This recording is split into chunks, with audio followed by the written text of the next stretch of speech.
Hey guys, welcome to source point. Myself Rishika and good morning to all of you. आज अभी हम लोग discuss करने वाले हैं इनसाइट आईएएस की क्विज, जो कि हमारी फरवरी मंथ की है।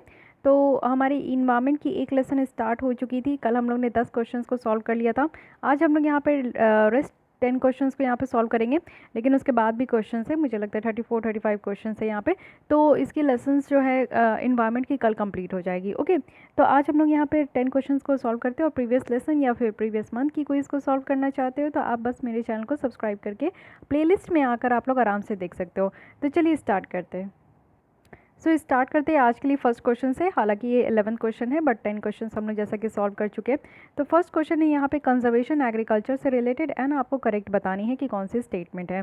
फर्स्ट है कि कंजर्वेशन एग्रीकल्चर एक फार्मिंग सिस्टम है जिससे कि आपकी जो एरेबल लैंड है उसको लॉस होने से प्रिवेंट किया जा सकता है। वहीं पे आप देखोगे तो डिग्रेडेड लैंड को भी रीजनरेट किया जा सकता है। सेकंड है कि एक्सटर्नल इनपुट है, जैसे कि एग्रोकेमिकल्स है, तो ये सारी चीज़ें अप्लाई नहीं किए जाते हैं, और इससे जो है ना आपका बायोलॉजिकल जो प्रोसेस है वो भी डिसरप्ट नहीं होगा।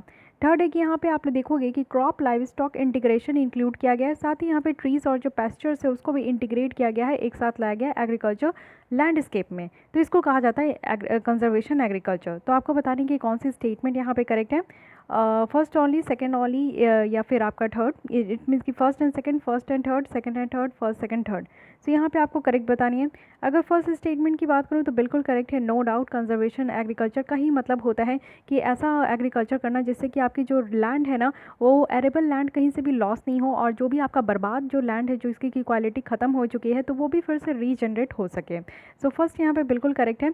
और सेकंड आप लोग देख सकते हो कि एक्सटर्नल इनपुट जैसे कि एग्रोकेमिकल्स वगैरह ये कहा जा रहा है कि इसमें अप्लाइड नहीं होता है, साथ he does not disrupt the biological process, but यहाँ पे ये स्टेटमेंट इनकरेक्ट है। थर्ड यहाँ पे करेक्ट है, इट मीन्स कि हमारे B is the correct option. तो आइए डिटेल में देख लेते हैं। कंजर्वेशन एग्रीकल्चर के बारे में तो आप लोग समझ गए। यहाँ पे आप देखोगे कि जो परमानेंट सॉइल कवर होती है, मिनिमम सॉइल डिस्टर्बेंस हो, ये सारी चीज़ों को यहाँ पे मेंटेन किया जाता है।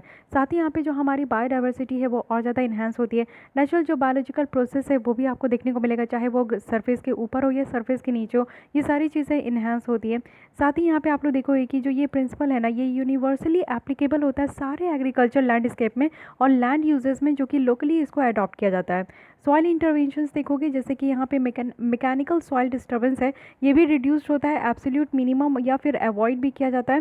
तो ये सारी चीज़ें आपको यहाँ पे देखने को मिलेगा। ओके, चलिए अब थर्ड क्वेश्चन में आते, सेकंड क्वेश्चन में आते हैं।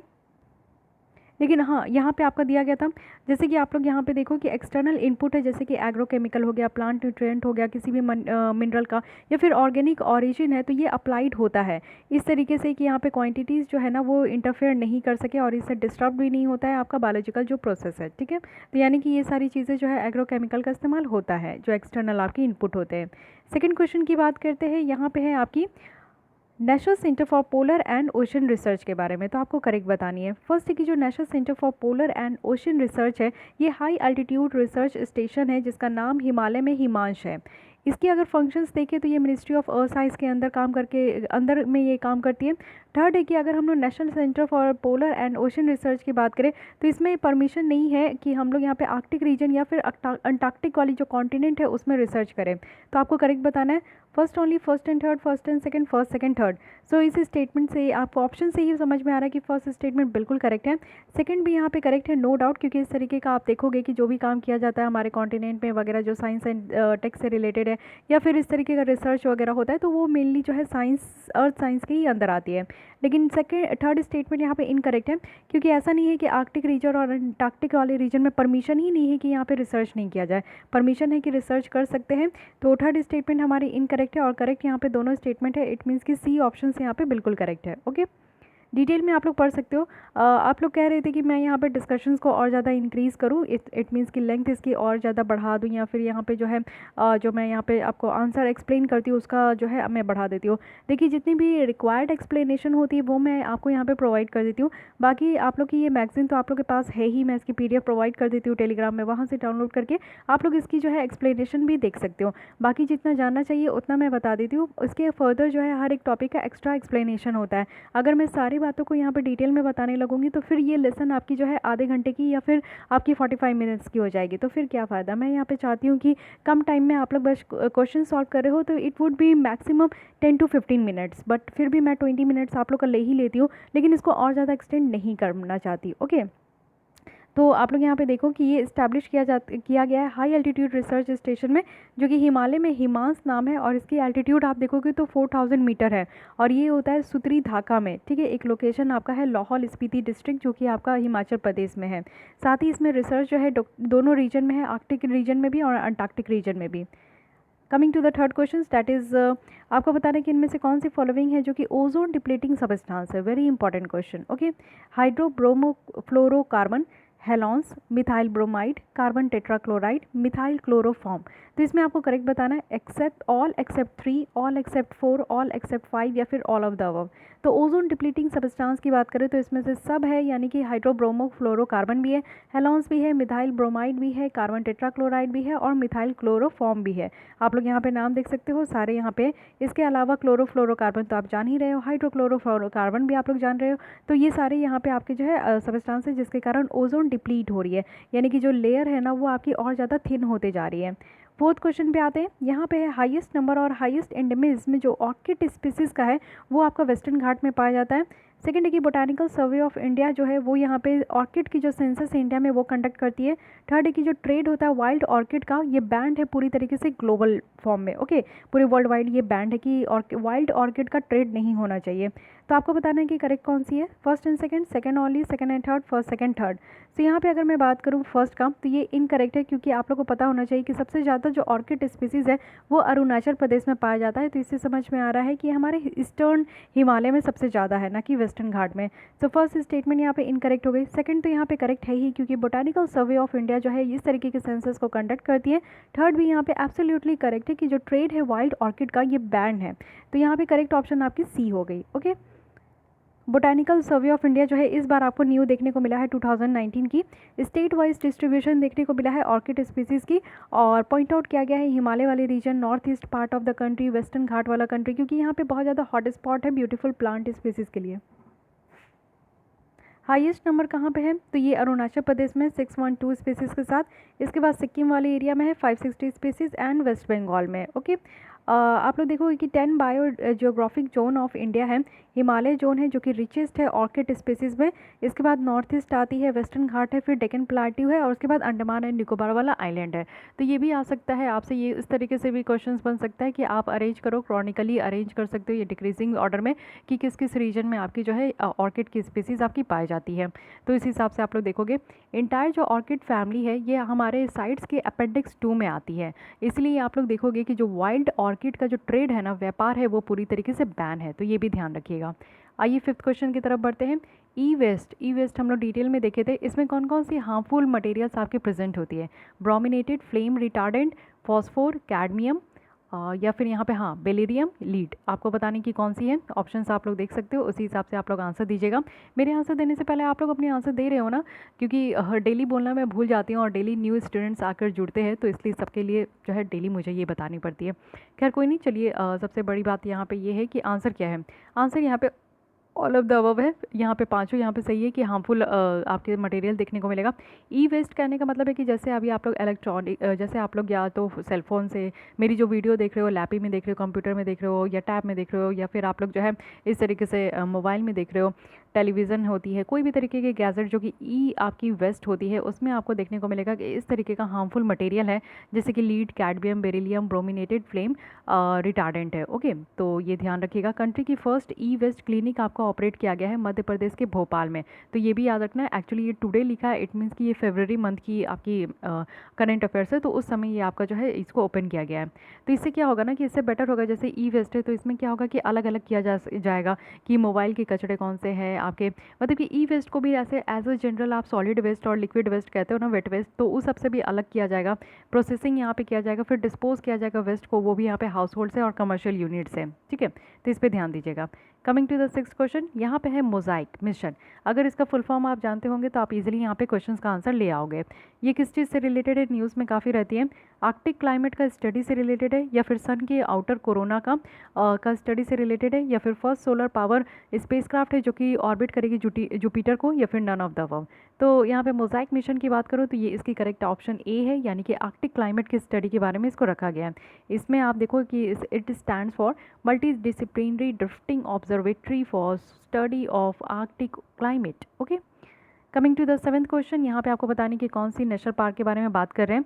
फर्स्ट स्टेटमेंट है कि ये जो पार्क है आपका क्रिएट किया गया था जिससे कि की स्टोन स्पेसीज जैसे कि नीलगिरी थार है इसको प्रोटेक्ट करने के लिए। की स्टोन स्पेसीज कहने का मतलब है कि जैसे जिस एरिया में आपके नीलगिरी थार रहते हैं, अगर मान लीजिए कि इस स्पेशीज़ को उस स्पेस से अगर हटा दिया जाए तो अगल बगल की जो इकोसिस्टम है ना वो कहीं ना कहीं इम्पैक्ट हो जाएगी। तो इस तरीके के स्पेसीज़ को हम लोग की स्टोन स्पेसीज कहते हैं। सेकेंड है कि जो पार्क है वो यहाँ पे कैरेक्टराइज किया गया है माउंटेन ग्रासलैंड और आपका श्रब लैंड जो कि इंटरस्प्रेड है with sholas in high altitude area, जिसमें कि हाई रेनफॉल है, नियर फ्रीजिंग टेम्परेचर और हाई विंड है। ये जो आपका ये पार्क है ना ये नीलगिरी बायोस्फीयर रिजर्व्स का भी पार्ट है। तो अब आपको बताना है, काम आपके लिए आसान हो गया थर्ड स्टेटमेंट के साथ। तो यहाँ पे है Mukurthi national park, Mudumalai national park, Eravikulam national park, silent valley national park. तो यहाँ पे करेक्ट जो है वो है ए, इट मीन्स की Mukurthi national park. Okay, Mukurthi national park आपको देखने को मिलेगा कि तमिलनाडु वाले एरिया में यहाँ पे नीलगिरी थार पाए जाते हैं। साथ ही साथ आपको देखने को मिलेगा कि ये एरिया में आपका बहुत ज़्यादा हाई रेनफॉल भी वगैरह भी होता है। यहाँ पे इंडेंजर्ड वाइल्ड लाइफ का भी बहुत ज़्यादा घर है, जैसे कि रॉयल बंगाल टाइगर भी देखने को मिलेगा, एशियन एलिफेंट भी देखने को मिलेगा। यहाँ पे मेन मैमल अट्रैक्शंस है जैसे कि नीलगिरी थार है। ये पार्क को पहले नीलगिरी थार नेशनल पार्क ही कहते थे, लेकिन फिर से ये पार्क आप देखोगे कि नीलगिरी बायोस्फीयर रिजर्व्स का पार्ट है और इंडिया की फर्स्ट इंटरनेशनल बायोस्फीयर रिजर्व्स है।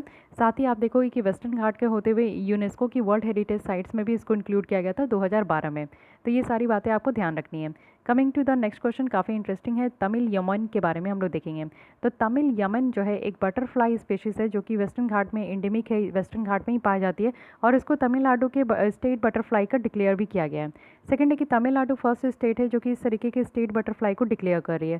So which of the following statements are correct, first only, second only, both या फिर नीदर। यहाँ पे फर्स्ट स्टेटमेंट अगर बात करोगे तो ये बिल्कुल सही है। तमिल यमन यानी कि नाम से ही आपको पता चल रहा है कि तमिलनाडु का ही होना चाहिए। तो यहाँ पे आपका जो है डिक्लेयर किया गया है स्टेट बटरफ्लाई, बिल्कुल सही है। लेकिन सेकंड स्टेटमेंट इनकरेक्ट है, यहाँ पे तमिलनाडु नहीं है। इनफैक्ट तमिलनाडु आपके 5th या 6th नंबर पे आते हैं। सबसे पहले मुझे लगता है महाराष्ट्र है जिन्होंने अपना एक ब्लू मैमून करके एक नाम है, आई एम सॉरी मैं थोड़ी सी भूल रही हूँ। उसके बाद उत्तराखंड है जो कि आपके सेकेंड स्टेट है। ओके, तो यहाँ पे हमारी करेक्ट ऑप्शन ए हो गई। आइए देख लेते हैं। यहाँ पे देखिए बिल्कुल सही है। इसकी साइंटिफिक नेम भी आप लोग देख सकते हो, बड़ा अजीब है, कहीं यही ना पूछ लिया जाए, तो आप लोग इसको भी ध्यान रखिएगा। यस, महाराष्ट्र यहाँ पे फर्स्ट स्टेट है, ब्लू मॉर्मोन। ओके, और उसके बाद उत्तराखंड है जिसमें कि कॉमन पिकॉक है, कर्नाटक है, सदर्न बर्ड विंग्स है, केरल है जहाँ पे मालाबार बैंडेड पिकॉक है। ओके, 19th क्वेश्चन में आते हैं, sorry 9th question of the day, forest fire से रिलेटेड है। अगेन वेरी इंपॉर्टेंट टॉपिक, आपको करेक्ट बताना है। फर्स्ट है कि जो यंगेस्ट माउंटेन रेंज है हिमालय का, उसमें आपको फॉरेस्ट फायर ज़्यादा देखने को मिलता है। सेकेंड है कि जो फॉरेस्ट है हमारे ईस्टर्न हिमालय का, वो मोर फ्रिक्वेंटली वल्नरेबल है फॉरेस्ट फायर का अगर हम लोग इसको वेस्टर्न हिमालय से कंपेयर करें। थर्ड है कि जो फायर लाइन्स जो है ना एक तरीके का स्ट्रिप होता है बिना ग्रीनरी का और ड्राइड ट्रिंग्स का, जिसमें कि हम लोग फॉरेस्ट फायर को यहाँ पे प्रिवेंट किया जाता है कि ये जो है आपका एक जगह से दूसरी जगह नहीं आपका स्प्रेड हो। तो करेक्ट बताना कि कौन सा है, first only, first and second, first and third, first second third. So इससे ये पता चल रहा है कि फर्स्ट स्टेटमेंट तो बिल्कुल करेक्ट है। ओके, साथ ही साथ यहाँ पे जो सेकंड स्टेटमेंट है ये थोड़ा सा इनकरेक्ट है, लेकिन थर्ड स्टेटमेंट अगेन वेरी यहाँ पे करेक्ट है। सो हमारी करेक्ट ऑप्शन यहाँ पे सी हो गई। आइए देख लेते हैं जो कॉमन हैजार्ड है, यानी कि जो फॉरेस्ट फायर है, जंगलों में आग लग जाता है, ये हम लोग देखते आ रहे हैं कि बहुत ही ज़्यादा पुराना ये हमारे यहाँ का एक सिस्टम चलते आ रहा है। समर के टाइम में आपको देखने को मिलेगा कि जब लंबे समय तक बहुत सारे मंथ्स में आपके रेनफॉल नहीं होते तो बहुत सारे पत्ते वगैरह जो है सूख जाते हैं पेड़ों के और उसी से जो है आपका आग लग जाता है। जो यंगेस्ट माउंटेन रेंज है हिमालय के, यहाँ पे मोस्ट वल्नरेबल स्टेज आपको देखने को मिलेगा जिसमें कि फॉरेस्ट फायर बहुत होता है। लेकिन जो वेस्टर्न के जो फॉरेस्ट है ना वो मोर वल्नरेबल है आपके फॉरेस्ट फायर से, अगर हम लोग ईस्टर्न के कंपैरिजन में देखें। यही चीज़ आपका यहाँ पे उल्टा लिख दिया गया था, इसलिए यहाँ पे सेकंड स्टेटमेंट आपकी इनकरेक्ट हो गई। Okay, coming to the 20 question, bio rock से रिलेटेड है, अगेन वेरी इंपॉर्टेंट, इसको मिनरल एक्रेशंस टेक्नोलॉजी भी कहते हैं। करेक्ट आपको बतानी है। फर्स्ट की जो बायो रॉक है और मिनरल एक्रेशन टेक्नोलॉजी है, इसको यूज़ किया जा सकता है कोरल रीफ को रीस्टोर करने में। सेकेंड की जो बायो रॉक है, ये नाम दिया गया है उस सब्सटेंस को जो कि इलेक्ट्रो एक्यूमुलेशन यानी कि मिनरल्स जो भी हमारे सी वाटर में डिजॉल्व है उसके एक्यूमुलेशन से ये आपका फॉर्म्ड होता है स्टील स्ट्रक्चर्स में, और ये लोअर्ड होगा सी बेड्स में, और ये कनेक्टेड है पावर सोर्सेज से। थर्ड है कि इसमें आप देखोगे कि कैल्शियम कार्बोनेट का फॉर्मेशन भी होता है इससे। तो आपको करेक्ट बताना है first and second, second and third, first and third, first second third. तो यहाँ पे अगर करेक्ट बात करूँ तो यहाँ पे तीनों स्टेटमेंट में कोई भी तरीके का डाउट नहीं है, तो हमारी यहाँ पे करेक्ट ऑप्शन डी हो गई। जूलॉजिकल सर्वे ऑफ इंडिया है जो कि गुजरात के फॉरेस्ट डिपार्टमेंट के हेल्प से यहाँ पे फर्स्ट टाइम ऐसा अटेंड किया गया है कि कोरल रीफ को रीस्टोर करना है, और ये कैसे, तो बायो रॉक का इस्तेमाल करके, इट मीन्स कि मिनरल एक्रेशंस टेक्नोलॉजी का इस्तेमाल करके, वो भी गल्फ ऑफ कच्छ वाले रीजन में। बायो रॉक ये नाम दिया गया है जो कि इलेक्ट्रो एक्यूमुलेशंस होता है, यानी कि इलेक्ट्रिसिटी का इस्तेमाल करके यहाँ पे मिनरल्स को एक्यूमुलेट किया जाता है, एक साथ लाया जाता है जो भी सी वाटर में आपका डिजॉल्व होता है। ये जो टेक्नोलॉजी है ये आपका काम किया जाता है, छोटा सा आपको देखने को मिलेगा कि इलेक्ट्रिक करंट जो है ये आपका इलेक्ट्रोड से वाटर में पास किया जाता है। इस तरीके से आपका एक टेक्नोलॉजी है, तो इसको इतना ध्यान में आप नहीं देना, इतना डिप में आपसे नहीं पूछा जाता है। बेसिक क्या फैक्ट से इस तरीके की क्वेश्चन आपकी बनती है, और इस चीज़ को हम लोग जो है विजन आइज की करंट अफेयर्स जो मंथली मैगजीन है उसमें हम लोग अच्छे तरीके से डिस्कस किए थे, तो ये मैं प्रोसेस आप लोग को वहीं पर बताई थी। ओके, सो गाइज आज के लिए बस इतना ही। अगर आपको ये लेसन अच्छी लगती है तो लाइक कीजिए। आउट ऑफ 10 क्वेश्चन आप लोग को कितने मार्क्स आए शेयर करना ना भूलें।